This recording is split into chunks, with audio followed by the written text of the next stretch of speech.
Of course, we continue to track Hurricane Lee, a Cat 3, out to sea.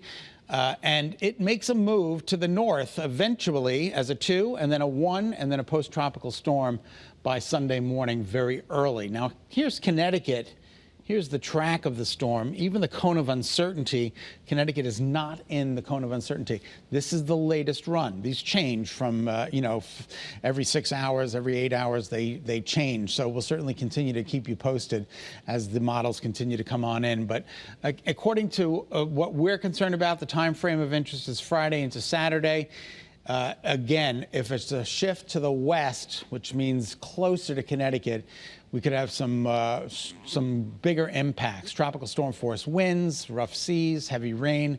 But a shift east, which is what happened overnight tonight through very early this morning, which would happen to overnight last night into very early this morning, lesser of an impact, so it's not a direct hit for us at this time, subject to change. This is also an update. You'll notice the American model keeps the rain out of Connecticut. It'll be kind of a cloudy day on Saturday with some pretty gusty winds, but the European model brings it in a little bit closer to the west.